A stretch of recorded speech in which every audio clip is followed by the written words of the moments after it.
Decentralized Pictures Talent Cast, and in studio today I am joined by David Bornstein, the creator of the project Zits that was democratically selected by you, the participants on the Decentralized Pictures platform, as the winner of the latest Filmmaker Assistance Grant number 6. I have absolutely loved this award.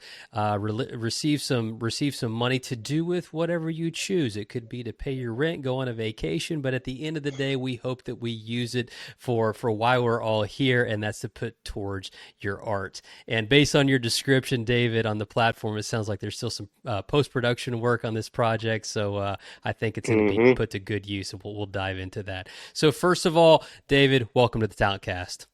Thank you for having me, Matt. Yeah. So this is great. I've seen you around the community for some time now. I've seen Zits pop up this project on a couple other awards, and so it's great to see it rise to the top and be selected as the winner for this award. So before we jump into the project itself, tell us a little bit about yourself and your history of being a filmmaker. Well, I'm born and raised in Southern California. Orange County to be specific, and I currently live in Los Angeles now.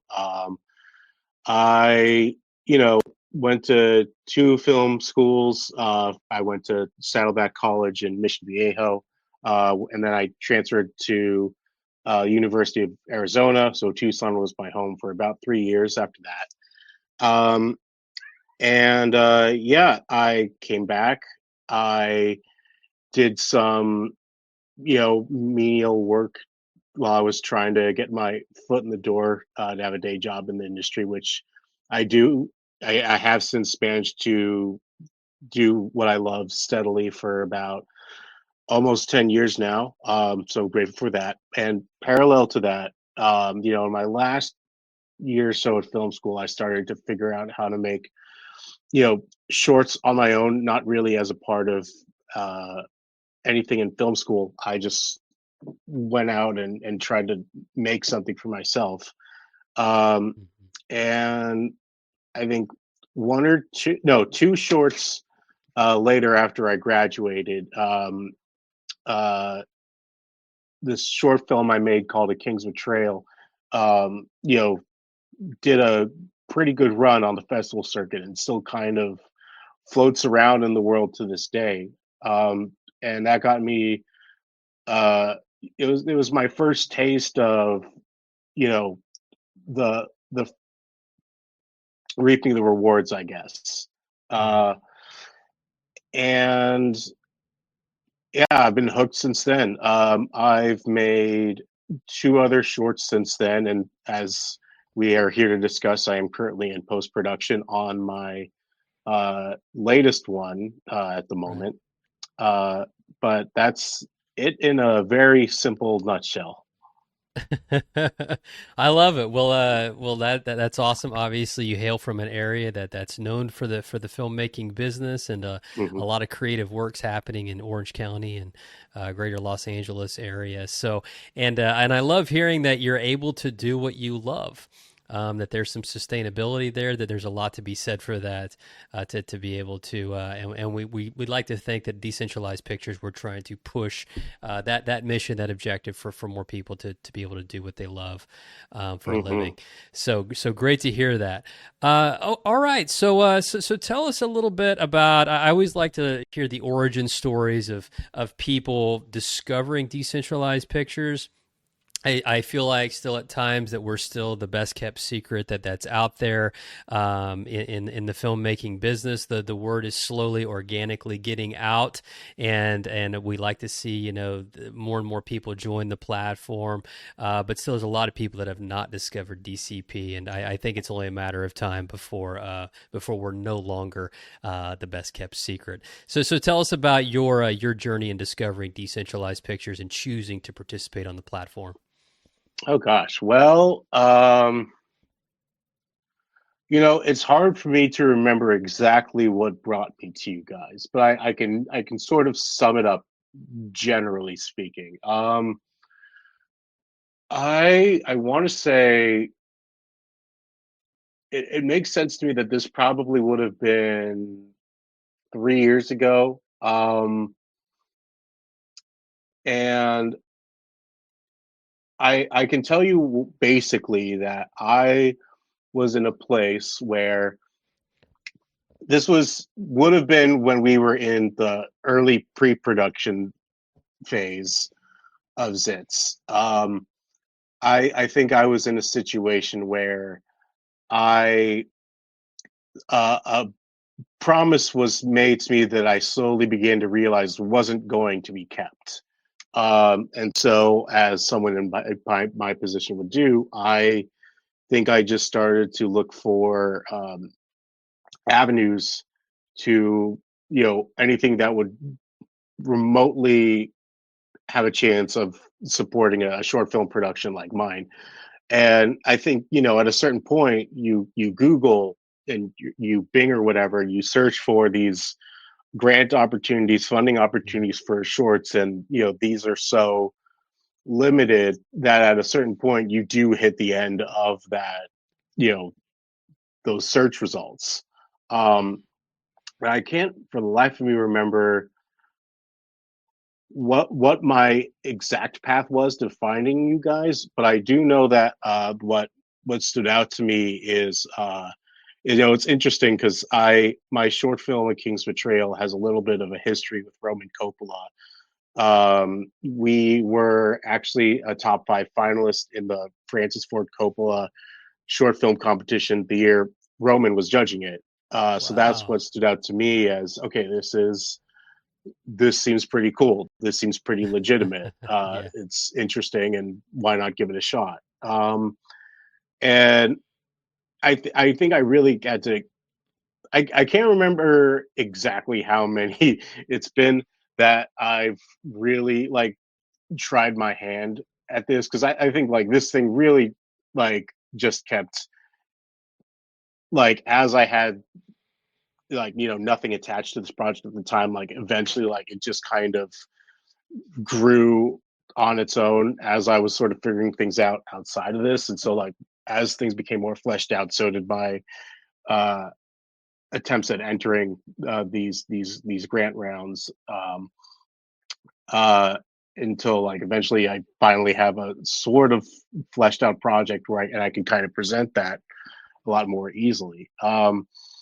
But I mean, this movie has been a, in the best and worst way, a giant time suck. Like I can't remember exact details on who I talked to about when and how I found certain things. This one has been a, for what it is, my most massive project in scale to date. But it is definitely going to show when it's done. And I'm very excited about that. But the particulars of how certain things came to be are a bit lost on me in the haze of the fighting my way through the fog, if you will. Right, right. Well, that's an incredible journey, and I love to hear that connection. With Roman, Mm-hmm. and being a finalist for that award. So that's awesome to have that connection there, and it's even greater to hear that that you were chosen as the winner, and financially able to receive a little extra capital to put towards the production of Zits, and it's going to be sounds like your biggest project to date. So congratulations on that, and glad that DCP is able to support and Thank in you. some way. In some ways. So, okay, so let's dive into Zits. So tell us Mm-hmm. about the project. How it was originally conceived, and where you're at in that journey. Sure. So I am going to be a little. Um, I'm going to hold back some details on how it came to be. I Sure, will say sure. that this project has some very uh, personal origins, and there will come a time when I'm ready to talk about that at length. But Mhm. I want to finish this thing first and let it get out into the world, and then I'll get into all the ugly shit. Um, but I had a breakdown, and after therapy, I kind of was just sitting with myself, and I didn't really have. I inadvertently achieved that like clear state of mind that, you know, you're always trying to find in meditation. But I just had like, you know, I was just like a comatose husk, basically. And it's funny how it all works out, because when I was really young, to rewind farther back, you know, I had this very, like, I once popped this very gnarly zit on my leg, and I won't get into all the disgusting details, but you know, at the end of it, I bled a little bit, and I just had that like weird thought of like, what if someone died that way? And you know, as I, you know, began to take more of an interest in filmmaking, that idea never really left my head. Like there was always this, you know, I really love like karmic short form horror tales, like, you know, anthologies, movies and shows like Tales from the Dark Side, uh, Tales from the Hood, Creep Show, Tales from the Dark Side, Snoop Dogg's Hood of Horror, all of that stuff. Really, I took a natural liking to, and I didn't have anything real to wrap around that idea at first. You know, I just had like a boy stuff. My cat was getting into the trash. I Yeah, so I just had like bare bones. I didn't have anything to make it feel like a real movie, and for how much of, you know, when you're really trying to make it. Oh boy, no, you're no covering that. You know, for how much work it is to make something actually good, and the shit that goes into it, you know, it's got to be worthwhile. So, you know, I'm not a believer in making stuff just to make stuff. Right. I do it. Um, I want it to really live the fullest life that it can. So it just sat in my head. Um, the skeleton just lived in like the back closet of my mind, and then, you know, Mhm. flash forward to that moment, and then I suddenly had like a vision, and it was that story, but all of a sudden I knew everything I needed, like down to like everything about who my main character was, all of the subtextual details around it. Like all of a sudden, everything was just very clear. I wrote the first draft over the course of a week, and you know, just I just wrote it because I needed to write it. I wasn't thinking about practicalities. Oh, what I have access to, what I don't have access to. Uh, Mhm. I just needed to do it. And the thing was crazy, and I didn't know how I was going to make it. Um, I mean, I had a couple people, friends of mine, talk about potentially backing whatever the next thing I made was. Um, and so, you know, I started bringing it back around to people, and everyone really responded um, to what I had. And then about a month later, um, you know, I was at a wonderful film festival in Provo, Utah called Film Quest. If you don't know it, oh boy,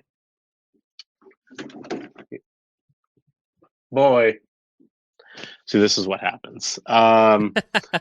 Furry pets like to make their appearance. They don't like they it are when they very give they don't like it when they give your attention elsewhere. You know. well. I Who had to would have like, well, thought? check this out, Matt. I had to put these towers up because my boy figured out how to unplug my internet to get my attention. That's a Like smart cat. I He's a very smart cat. He's a very smart boy who loves his papa, and he wants attention when he wants it, but he will get it later. Whereas my baby girl, she's just so unbothered. Right. Very content. uh, Very content. Very content. So where was I? Okay, so yeah, a month later, I was at Film Quest, and in a true aligning of the stars kind of moment. Movie Maker magazine was out there, and they were scouting for projects for their production services program, wherein they would partner. If they were looking for filmmakers and projects that they liked, that they wanted to partner with, who were partially financed, and essentially like their whole deal was, for people who don't know about how this, aren't familiar with this program or how it works or why it was a big deal for us, is essentially you had to have like a minimum amount of your partial financing secured that you would give to them, write a check to them. And essentially what they would then do is in the simplest of terms, they would take that financing, convert it into credit, and double it. And, essentially say, for example, you're a vendor or you're a crew member who's willing to play ball on this. In lieu of getting cash for your services, you would defer that if this was of interest to you, and get